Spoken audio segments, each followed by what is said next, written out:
friends, welcome to Reka Home Kitchen. நம்ம இன்னைக்கு சமைக்க போற டிஷ் என்னன்னு பாத்தீங்கன்னா எக் பாஸ்தா. இப்போ நம்ம வந்து இந்த பாஸ்தா வந்து ஹாட் வாட்டர்ல போட்டுடலாம். கொதிக்கிற ஹாட் வாட்டர்ல.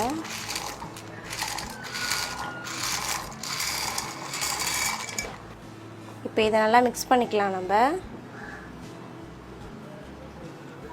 இப்போ நம்ம வந்து salt add பண்ணிக்கலாம். வேகுற வரைக்கும் நல்லா வெயிட் பண்ணலாம் நம்ம. இப்போ நம்ம வந்து பாஸ்தா செய்ய பொருட்கள் பார்க்கலாம். ஃபஸ்ட்டு ஒரு வெங்காயம் அரிஞ்சு வச்சுருக்கோம், அப்புறம் ஒரு தக்காளி, 2 முட்டை, 2 பச்சை மிளகாய். பாருங்கள், நம்ம பாஸ்தாக்கு சாஸ் வச்சுருக்கோம். இந்த 3 சாஸும் நம்ம ஆட் பண்ண போகிறோம். ஃபஸ்ட்டு பார்த்திங்கன்னா ரெட் சில்லி சாஸ் ஒரு டீஸ்பூன் நம்ம ஆட் பண்ணிக்கலாம். அப்புறம் கெட்சப், அதுக்கப்புறம் க்ரீன் சில்லி சாஸ் ஒரு டீஸ்பூன், எல்லாம் வந்து ஒரு டீஸ்பூன் நம்ம ஆட் பண்ணிக்கலாம். கெட்சப் மட்டும் 2 டீஸ்பூன் நம்ம ஆட் பண்ணிக்கலாம்.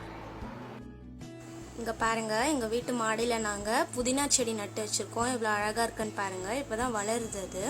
இப்போ இந்த புதினாவை நம்ம பறிச்சிக்கலாம். இது நல்லா யூஸாக இருக்கும் நம்மளுக்கு. மேலே நட்டு வச்சோன்னா நம்ம ஒன்று ஒன்றா பறிச்சிக்கலாம். இதை வந்து நம்ம பாஸ்தாவில் ஆட் பண்ணிடலாம். நம்ம பாஸ்தா ஒட்டாமல் வரத்துக்கு சும்மா கொஞ்சம் ஆயில் சேர்த்துக்கலாம், ஒரு ட்ராப் மாதிரி. நல்லா மிக்ஸ் பண்ணிக்கலாம் நம்ம. ஏன்னா ஆயில் ஆட் பண்ணோம்ல, அதனால் மிக்ஸ் பண்ணிக்கலாம். இப்போ பாருங்கள், நம்ம பாஸ்தாவில் ஆயில் ஆட் பண்ணிட்டு இருந்தோம்ல, அதனால் தனித்தனியாக பிரிஞ்சு அழகாக வருது பாஸ்தா. இப்போ நம்ம வந்து வடிகட்டிடலாம் இந்த பாஸ்தாவை. இப்போ நம்ம வடிகட்டிட்டோம். இப்போ நம்ம வந்து பேனில் ஆயில் ஆட் பண்ணிக்கலாம் தேவையான அளவு. அதுக்கப்புறம் பட்டை சோம்பு ஆட் பண்ணிக்கலாம் தேவையான அளவு. அப்புறம் வந்து வெங்காயம், பச்சை மிளகாய் எல்லாம் ஒன்று வச்சுருக்கோம், அது எல்லாத்தையும் ஆட் பண்ணிடலாம். இப்போ இதை நல்லா மிக்ஸ் பண்ணிக்கலாம் நம்ம.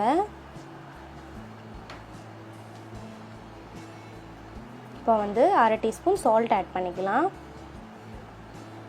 இது நல்லா மிக்ஸ் பண்ணிக்கலாம் நம்ம. இப்போ நம்ம வந்து லாஸ்ட்டாக மஞ்சள்தூள் ஆட் பண்ணிக்கலாம். நம்ம வந்து இஞ்சி பூண்டு பேஸ்ட் 1/2 டீஸ்பூன் ஆட் பண்ணிக்கலாம். இது நல்லா மிக்ஸ் பண்ணிக்கலாம் நம்ம. இப்போ நம்ம தக்காளி ஆட் பண்ணிக்கலாம். இது நல்லா மிக்ஸ் பண்ணிக்கலாம். இப்போ நம்ம வந்து வெங்காயம் தக்காளி நல்லா வதங்கிடுச்சு. இப்போ நம்ம முட்டை ஆட் பண்ணிடலாம். நாங்கள் இன்றைக்கி 2 முட்டை எடுத்திருக்கோம். ஒரு முட்டையை ஆட் பண்ணிடலாம் நம்ம.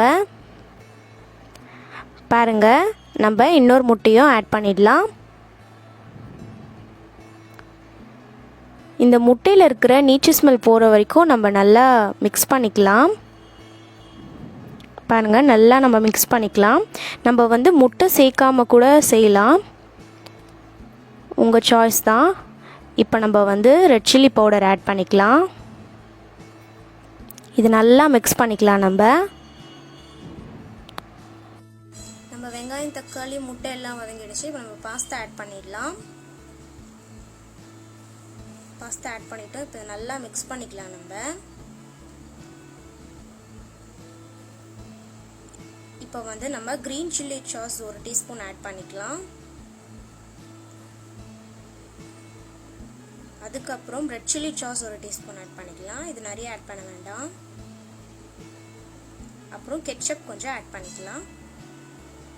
இது ஒரு 2 டீஸ்பூன் ஆட் பண்ணிக்கலாம். இது நல்லா மிக்ஸ் பண்ணிக்கலாம் நம்ம. இது வந்து நம்ம காலையில் டிஃபனாக சாப்பிடலாம், நல்லாயிருக்கும், ஹெல்த்தியாகவும் இருக்கும், நல்லா டேஸ்ட்டாக இருக்கும். இப்போ வந்து நம்ம கடைசியில் புதினா ஆட் பண்ணிக்கலாம். நல்லா மிக்ஸ் பண்ணிக்கலாம்.